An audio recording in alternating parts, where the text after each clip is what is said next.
بسم اللہ الرحمن الرحیم۔ السلام علیکم ورحمۃ اللہ وبرکاتہ۔ جنت کے دروازے کھول دیے جاتے ہیں۔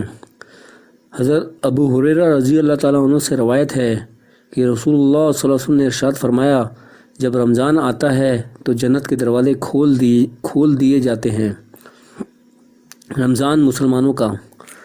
رمضان المبارک کی ساری رحمتیں، برکتیں اور بھلائیاں صرف اور صرف مسلمانوں کے لیے ہیں۔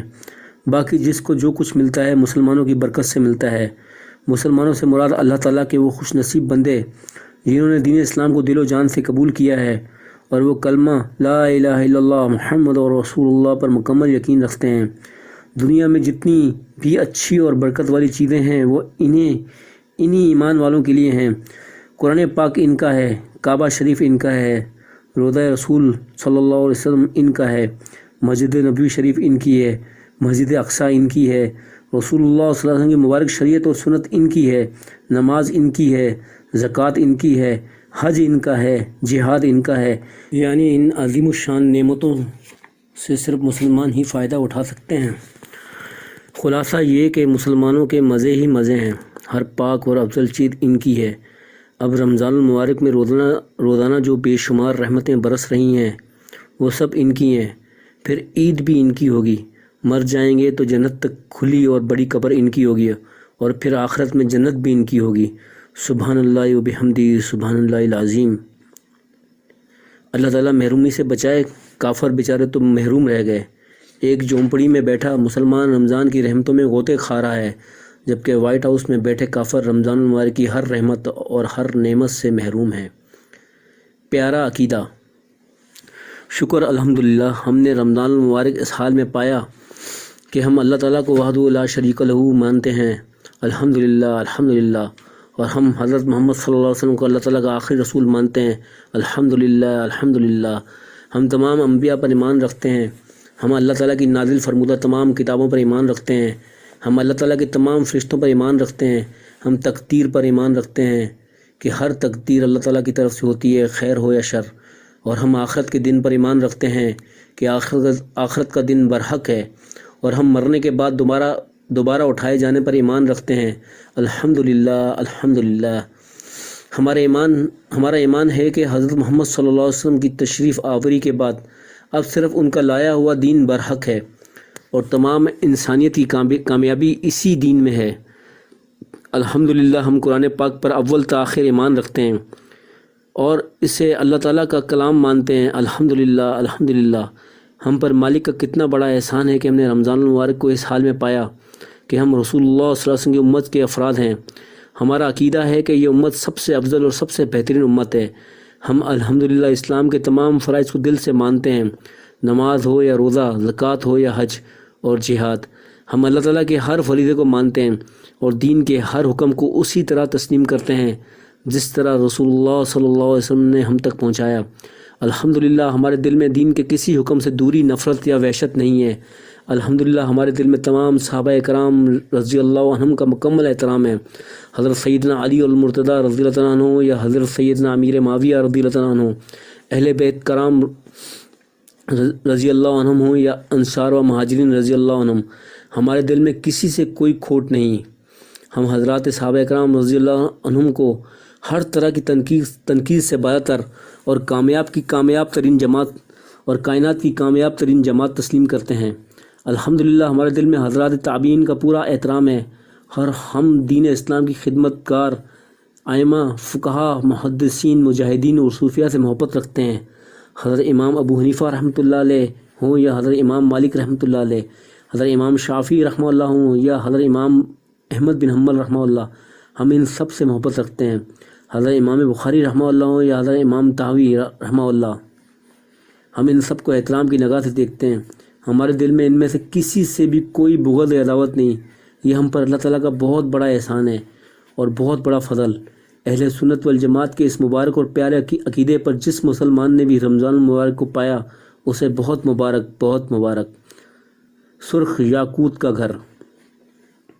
حضرت ابو سعید خدری رضی اللہ تعالیٰ عنہ فرماتے ہیں، رسول اللہ صلی اللہ علیہ وسلم نے ارشاد فرمایا، جب رمضان کی پہلی رات ہوتی ہے تو آسمان کے دروازے کھول دیے جاتے ہیں، پھر رمضان کے آخر تک ان میں سے ایک دروازہ بھی بند نہیں کیا جاتا۔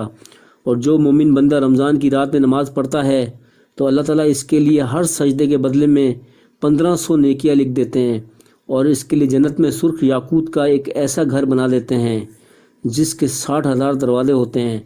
ہر دروازے کے سامنے سونے کا ایک محل ہوتا ہے جس پر سرخ یاقوت کا کام کیا ہوتا ہے۔ پھر جب بندہ مومن رمضان کے پہلے دن کا روزہ رکھتا ہے تو اس کے پچھلے تمام گناہ معاف کر دیے جاتے ہیں اگلے رمضان کے اس جیسے دن تک، اور اس کے لیے 70,000 فرشتے صبح کی نماز سے غروب آفتاب تک استغفار کرتے رہتے ہیں، اور اس کے لیے ہر سجدے کے بدلے جو اس نے رمضان کی رات یا دن میں کیا، جنت میں ایک ایسا درخت لگا دیا جاتا ہے جس کے سائے میں شاسوار 500 سال چلتا رہے تو بھی اس کا سایہ ختم نہ ہو۔ جہنم کے دروازے بند کر دیے جاتے ہیں۔ حضرت ابو ہریرہ رضی اللہ عنہ سے روایت ہے کہ رسول اللہ صلی اللہ علیہ وسلم نے ارشاد فرمایا، جب رمضان المبارک کا مہینہ آتا ہے تو آسمان کے دروازے کھول دیے جاتے ہیں، جہنم کے دروازے بند کر دیے جاتے ہیں اور شیاطین باندھ دیے جاتے ہیں، پچھلے سب گناہ معاف۔ حضرت ابو ہریرہ رضی اللہ عنہ سے روایت ہے کہ نبی کریم صلی اللہ علیہ وسلم نے ارشاد فرمایا، جس شخص نے لیلۃ القدر میں ایمان کے ساتھ نیکی کی نیت سے قیام کیا یعنی عبادت کی تو اس کے پچھلے تمام گناہ معاف کر دیے جاتے ہیں، اور جس نے ایمان کے ساتھ ثواب کی امید میں رمضان کا روزہ رکھا تو اس کے سابقہ تمام گناہ معاف کر دیے جاتے ہیں۔ اصل روح۔ رمضان المبارک میں عرش سے رحمت برستی ہے۔ اس مہینے کا روزہ ہو یا تراویح، اس مہینے کے فرائض ہوں نوافل، سب کی قدر و قیمت بہت زیادہ بڑھ جاتی ہے، مگر ایک بات کا ہم سب خیال رکھیں اور بہت زیادہ خیال رکھیں، وہ یہ کہ جو عمل بھی کریں اللہ تعالیٰ کی رضا کی نیت سے کریں۔ یہ اصل روح ہے جس کے بغیر کوئی عمل بھی جاندار نہیں ہوتا۔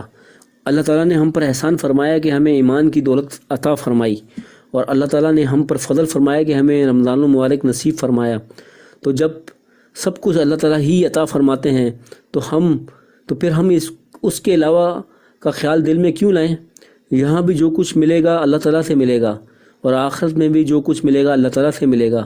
بس ہم پر لازم ہے کہ ہم ہر عمل صرف اور صرف اللہ تعالیٰ کے لیے کریں، اور رمضان المبارک میں خوب محنت کر کے ریاکاری نامی مصیبت سے چھٹکارا حاصل کر لیں۔ لوگ نہ عزت دے سکتے ہیں اور نہ روزی، لوگوں کے ہاتھ میں نہ دنیا ہے نہ آخرت، تو پھر شہرت پسندی اور ریاکاری کا کیا جواز ہے؟ روزہ، نماز، جہاد، دینی محنت اور صدقہ خیرات ہر عمل سے پہلے ہم اللہ تعالیٰ کی خالص رضا کی نیت کر لیا کریں۔ خود کو تھکائیں۔ رمضان کے مبارک مہینے میں ہم اللہ تعالیٰ کی رضا کے کاموں میں خود کو خوب تھکائیں۔ ہم جب عبادت اور محنت سے تھک کر گریں گے تو آسمانوں سے رحمت بارش کی طرح برسے گی۔ ہم اپنے نفس کو سمجھائیں کہ اللہ کے بندے، یہ بہت مبارک موسم ہے، نیند پھر کبھی ہو جائے گی، قبر میں تو کوئی کام نہیں ہوگا، آرام پھر کبھی ہو جائے گا، معلوم نہیں اگلا رمضان ملتا ہے یا نہیں۔ خوب مجاہدہ، خوب تلاوت اور خوب نوافل۔ رمضان المبارک کی ایک رکعت عام دنوں کی 70 رکعت کے برابر یا ان سے بھی بھاری ہے، تو پھر روزانہ 60 یا 100 نوافل کیوں نہ ادا کریں؟ نوافل کے ذریعے اللہ تعالیٰ کا قرب نصیب ہوتا ہے۔ بس خلاصہ یہ ہے کہ رمضان المبارک کو پانے اور کمانے کی دھن اپنے سر پر سوار کر لی جائے، اور پھر کوئی موقع عبادت کا ضائع نہ کیا جائے۔